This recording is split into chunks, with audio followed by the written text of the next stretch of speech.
सेठ जी इतने कंजूस कि कोई भी आने वाला त्योहार हो तो बच्चों को पहले से ही पता होता कि अब तो नाना जी के यहाँ जाएंगे। दिवाली का त्योहार है, दादी नाना जी के, हाँ बेटा बिल्कुल नाना जी के यहाँ ही जाना है, हम थोड़ी तुम्हें ये पटाखे वगैरह लाएंगे, नाना जी दिलाएंगे। होली का त्योहार आया, दादी नाना जी के, हाँ बेटा बिल्कुल नाना जी के यहाँ जाना है। महाराज इतने कंजूस स्वभाव के कि जो उनके यहाँ मुनीम जी थे, जो उनके पूरे धन का हिसाब रखते थे कि इतना खर्च हुआ, इतना ये बचत में आया, कितना धन किस काम में लगा। सेठ जी कहते इस महीने का खर्चा कितना हुआ, मुनीम जी बताते कुल खर्चा 1500 रुपए। महाराज सेठ जी कहते कि अगले महीने 1400 रुपए खर्चा कर और कम कर उसमें, तब जाकर तुझे तेरी वेतन मिलेगी, तब तक सैलरी नहीं मिलेगी। जितने खर्चे कम करेगा उतनी जल्दी ही तेरी सैलरी मिलेगी। इतने कंजूस। महाराज एक दिन परिवार में पत्नी और बच्चे सभी मायके को गए हुए थे नाना जी के यहाँ। मुनीम जी और सेठ जी अकेले घर पे थे। मुनीम जी ने कहा सेठ जी रोज ही ये घिया तुरई की सब्जी बनती है, दाल बनती है, अब आज शरद पूर्णिमा है, कुछ अच्छा बन जाए। सेठ जी ने कहा अच्छा ऐसी बात है, चलो ठीक है खीर बनने दो आज। महाराज दूध लाया गया, बढ़िया सुंदर सी इतनी स्वादिष्ट खीर बनाई गई कि उसमें खूब सारे तो मेवा मसाले डाले गए और केसर, इतनी स्वादिष्ट खीर बनाई गई। अब सेठ जी ने कहा कि मुनीम जी हमने सुना है कि खीर में आज शरद पूर्णिमा है, तो खीर में चंद्रमा से अमृत टपकता है, अमृत गिरता है, तो एक काम करते हैं कि इस खीर को झीके में टांग देते हैं और रात में हम सपना देखेंगे, जिसका सपना सबसे अच्छा होगा पूरी खीर उसे मिलेगी। मुनीम जी तो सोच रहे हैं कि अरे सेठ जी आप क्यों परेशान होते, आप भी पूरी खीर खा लो ना, हमें नहीं चाहिए, हम कुछ और खा लेंगे, हमें नहीं खानी। सेठ जी नहीं, अरे तुम्हारा सपना अच्छा हुआ तो तुम्हें मिलेगी, क्यों चिंता करते हो, और अगर हमारा सपना अच्छा हुआ तो हमें मिलेगी पूरी खीर, टांग दो खीर। मुनीम जी ने टांग दी। रात्रि हुई, सेठ जी सो गए।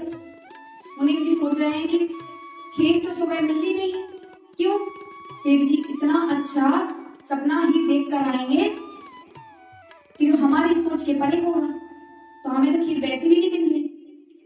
मुनीम जी ने कहा इतने कंजूस, खीर हमने बनवाई और पाएंगे ये अकेले, ऐसा नहीं होगा। मुनीम जी आए और झींके से खीर उतारी और महाराज पूरी खीर खा गए। पूरी खीर खा गए और जो खीर का बर्तन था उस पात्र को बढ़िया से धो मांज कर पोंछ कर झींके पे टांग दिया।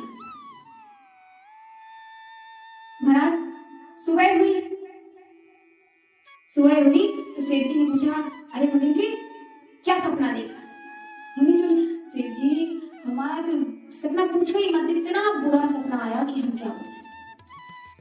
सेठ जी अरे हमें बहुत अच्छा सपना आया। मुनीम जी ने क्या भगवान।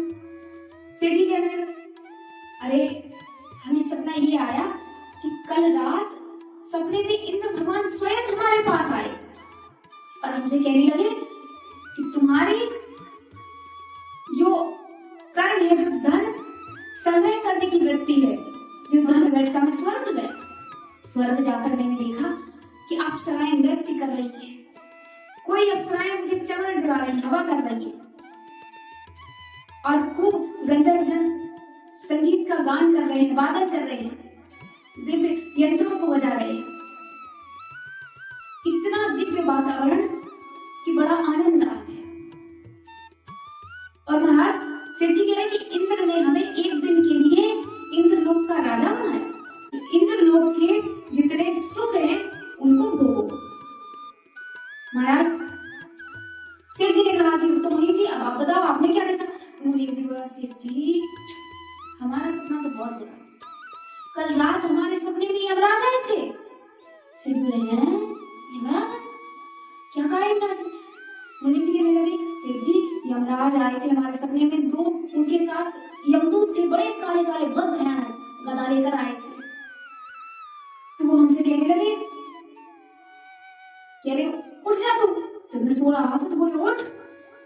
गया। सेठ जी बोले फिर मैं वो कहने लगे कि बाहर चल।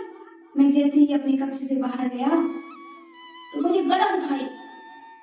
बड़े काले काले भयानक जो यमदूत थे उन्होंने मुझे गला दिखाई। बोले ये झींगे में खीर रखी है, इसको नीचे उतार। मैंने कहा नहीं इसमें तो खीर रखी है और इसको तो हम सुबह पाएंगे सेठ जी, और हम अपना सपना बताएंगे तो जिसका सपना उत्तम होगा उसको ये खीर मिलेगी। मुनीम जी बोले यमदूतों ने मुझे एक गदा मारी।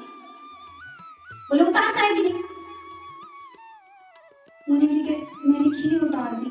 सेठ जी बोले फिर यमराज ने कहा ये खीर खा जा पूरी। मुनीम जी कह रहे नहीं भगवान। बोले कि यमराज ने मुझे एक गदा और मारी।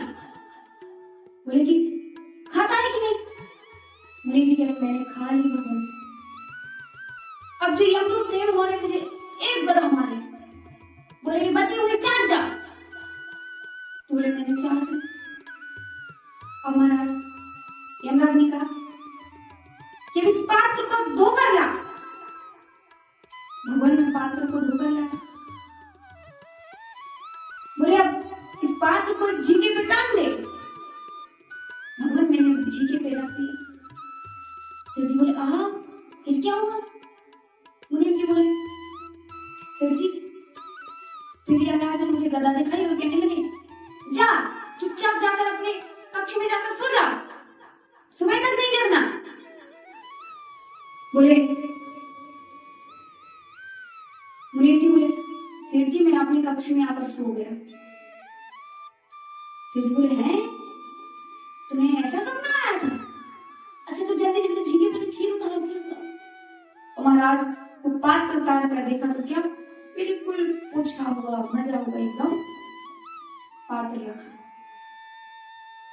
सेठ जी बोले हैं मुनीम जी आपको ऐसा सपना आया? ये तो सचमुच खाली है, इसमें खीर नहीं है, ये तो सचमुच पूरा धुला हुआ रखा है। मुनीम जी बोले हाँ भगवान हमें यही सपना आया। सेठ जी ने कहा अरे तूने मुझे जगाया क्यों नहीं? मुनीम जी ने